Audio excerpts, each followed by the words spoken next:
40 minutes past 11, Monday, 10th of May. You're listening to The Modern Conservative on iHeartRadio.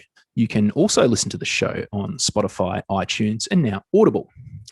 One of the most pernicious lies in the media right now is that Australia is in the icy grips of a misogyny epidemic, although they'd have you believe that this epidemic lies exclusively within the Liberal National Party.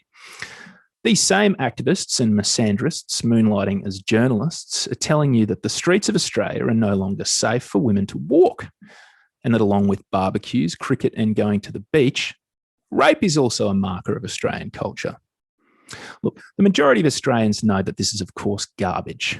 But unfortunately, a small number of disgruntled and politically motivated people have a very big platform right now. Let's be realistic.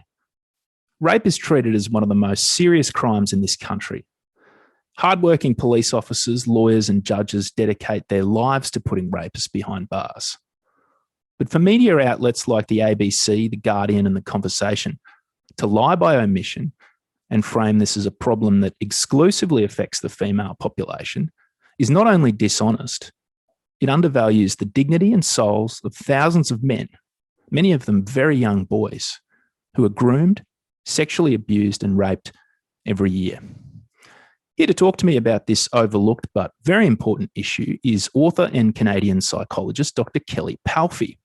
Before becoming a psychologist, Dr Palfy served as an officer in the Royal Canadian Mounted Police for 13 years, including 4 years in the Behavioural Sciences Unit. And she's just released a groundbreaking book titled Men Too: Unspoken Truths About Male Sexual Abuse. And she joined me earlier for this interview. Dr. Palfy, thanks a lot for coming on the show. It's nice to be here. Before we get stuck into a little bit about what motivated you to write this, what are some of the main myths and perhaps overlooked statistics that we know about this problem? Well, for starters, we know that, like you said, male sexual abuse is very underreported and males are very underrepresented in the helping profession. Research shows that 1 out of every 6 males is sexually abused to some extent prior to the age of 16, but very few people recognize this, and not many people are talking about it, least of all the victims themselves. And why is that, do you think? Well, that was actually the entire premise of my dissertation, so it's not a short answer. But I can tell you that there's a lot of reasons, that they're very complex, multifaceted, and that they occur across the entire lifespan. So we have a lot of things, cultural influences, myths, biases, fear, trauma. All of these things are reasons that keep men from coming forward. A statistic that I read, which I found astonishing, is that, so the statistic is that only 16% of men with documented histories of sexual abuse by social service agencies, as they say, which means it was very serious, considered themselves to have been sexually abused, compared to 64% of women with documented histories in the same study. So that men are not coming forward doesn't necessarily mean that it isn't affecting them in the same way that it's affecting this 64% of women, I assume. Absolutely. You know, yes, men often don't recognize their own victimization, in part because of a lot of the myths that exist. Myths like men never turn down sex, men always want sex, men can be in control of their erections at all times, those kinds of things. So there is a lot of research that shows, it's generally around 50%, not a lot. There's a little bit of research that shows, including that first study that you started to mention, where males will report behavioral indicators stating that they were sexually abused, but they don't recognize themselves as males, as abuse victims. So only in about, the one study that I just looked at was like, out of 100 people, I think 7% of them actually recognize the full extent of their victimization. 7%. 7 out of 100. And I imagine that many of these men go through life without ever recognizing it, and the consequences of that can be quite horrific for society. Absolutely. I mean, they grow up having been victimized, and they have trouble making it through school because they're so focused on their trauma or so distracted by their trauma. Their sense of self-esteem is affected, their sense of self-worth is affected, their ability to succeed academically is impacted, and they suffer the consequences. And just because they don't recognize their own abuse doesn't mean they don't suffer the consequences. And in fact, I think in some ways men suffer in more significant ways than women, because women are allowed to get support. Men are so confused about their own abuse, right? Like, lots of times when a man will disclose to another man that he was sexually abused, he's either thought of as a homosexual if his abuser was male, or as lucky if his abuser was female. Which is often what we see with cases that do get reported, and that is that a teacher has had sex with a younger boy, maybe somewhere between 11 to 16, and the debate often online in public is, on one side is, do we high five this kid, and on the other side is, no, my son's been sexually abused here. Yeah. I would say at no point should we be high fiving them because they're abused, right? Absolutely not. We wouldn't do it to a girl. Why should we do it to a boy? But that's a problem with the narrative. Yeah. Sort of staying on that topic, maybe you can elucidate the grooming process and how this happens. I imagine it would be similar with a teacher and so we're talking maybe in the case of a 28 to 30-year-old teacher and a 14-year-old boy. How would that process play out through evidence and data that you've got? If it was that scenario you're talking about, like a 28-year-old female or male teacher and a 14-year-old boy, typically, if they were younger, there's a lot of other stages that might also occur, but at that age, it would be, they would probably somehow isolate them from their peers, treat them as if they're special, maybe, like as in the coach or the teacher that kind of claims to see potential in this particular student. And, they're going to make them promises that they'll take them places. They're going to typically win their trust and whatnot for a significant period of time, typically. And then, like I said, isolate them, introduce them to, masculine principles, treat them as if they're older than they are, instill this sort of secrecy, like, they'll test them a little bit, they'll let them have a beer or a cigarette or swear or something like that, and or show them pornographic magazines or something like that to see if the kid will report. And if the kid doesn't report, then they've got that bond of secrecy. He's got, a shoe-in that way. And they'll start introducing them to sexual, things, whether it be pornography or the idea of, asking them how much do you know about sex, talking to them about sex, teaching them how to masturbate, and before long they're engaging in sexual acts with them. Let's come back to that in a little bit and just go into how you got into this and what sort of inspired you to begin this journey, and perhaps talk a little bit about your role within the, I assume, Canadian prison system as a corrections officer. I began my career working in corrections, and that was where I kind of recognized that there was a disproportionate number of males in the system to females, and I honestly never understood that. I remember thinking, like, why are there so many males compared to females? Like, it just didn't make sense to me, and nobody could answer that question. Men are more violent. Well, why are they more violent? Or men are increased property crime. Well, why? Why are they doing this? I had all these questions, and then when I got into the RCMP Behavioral Sciences unit, they were training me to be a subject matter expert, and I heard one of our pro hockey players talk about his abuse. He came and spoke to us. And he talked about the reasons why he didn't disclose, and they just broke my heart. And he talked about, like very valid reasons. My abuser had promised to help me to get pro, which he had the means to do that, and the hockey player had the talent to go. So it was like, I need you, you need me. And his career was literally lifting his family out of poverty. He felt like other parents knew but did nothing, and that one broke my heart. I was like, this, are you kidding me? People could know about this and turn a blind eye because their children were benefiting. And then the other thing that he said was, he talked about living this double life, about how on one hand he was a pro hockey player and on another hand he was a victim. And at the time, I mean, I'm in major crimes in the RCMP and in what should have been my dream job, but I would go home and bawl my eyes out all the time because I was being bullied. So I got that tiny little piece of it, you know, I got that tiny little piece, that living a double life piece. And then fast forward, I ended up losing my career to bullying. I needed something to be passionate about. And I was reminded of his lecture. And I just thought, you know, with my background and my skill set and my training, like, I know this goes on and, you know, nobody's looking at this. So why not me? I actually think you're the perfect person to do this. I mean, you tick all the boxes in terms of coming at this from the lens of a woman, firstly, and secondly, the lens of law and order, and thirdly, the lens of rehabilitation through your work as a clinical psychologist. You're seeing, or you've seen and will see, the entire spectrum there. Mm-hmm. It must be a challenging job at times. Well, I mean, honestly, the hardest part is getting the word out there, right? The hardest part is, you know, how slow the wheels turn. Like, it blows my mind, you know, that, you know, I could do a lecture to psychologists and sell 4 books. It's frustrating because, like, as a police lady in the behavioral sciences unit, we were considered the experts, right? Mm.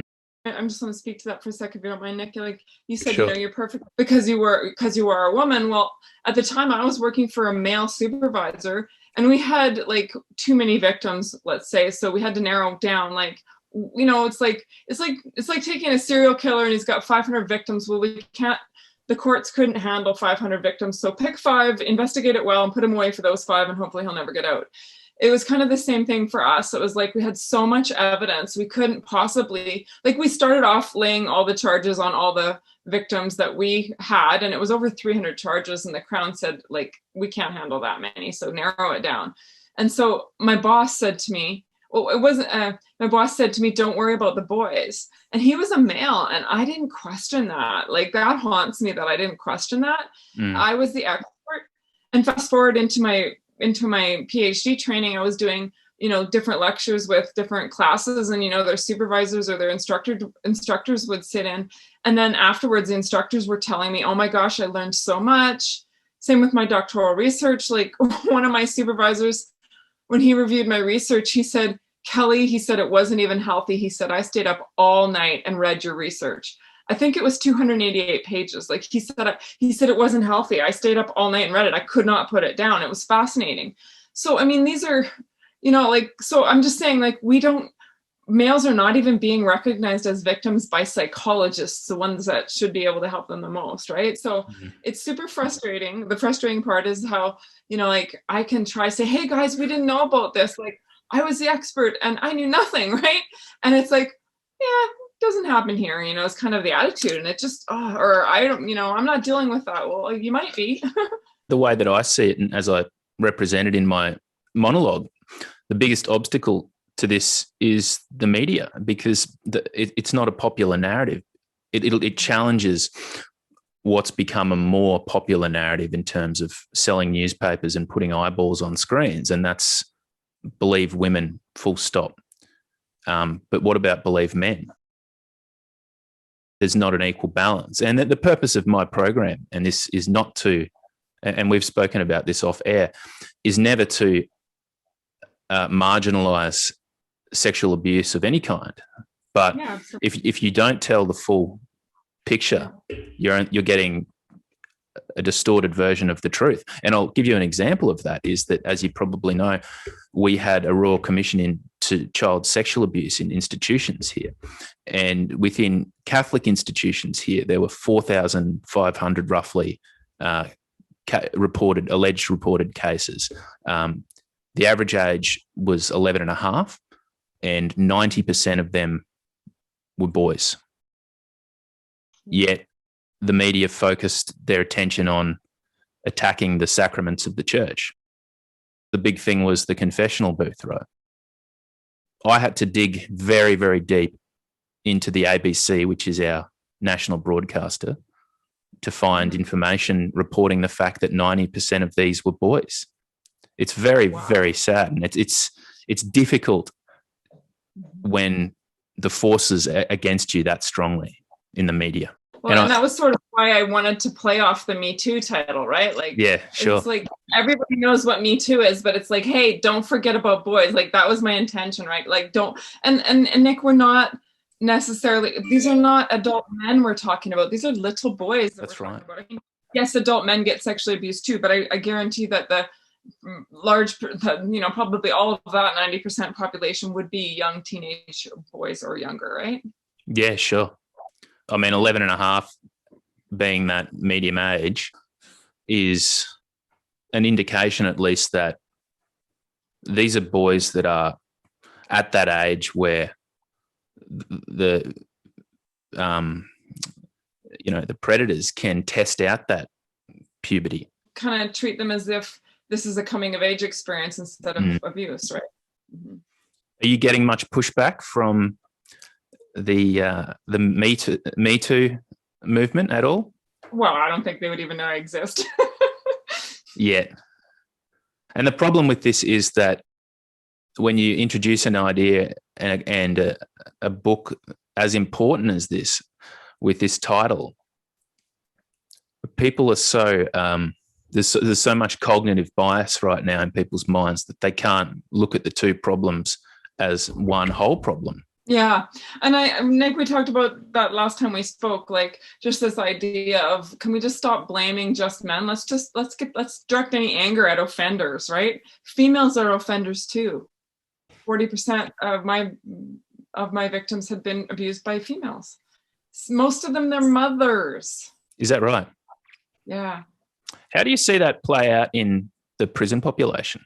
I mean, I think that our prisons are going to be filled with male survivors, right? If they weren't a male survivor of sexual abuse before they went in, most of them would be by the time they came out. It's terrible, at least, from what I hear.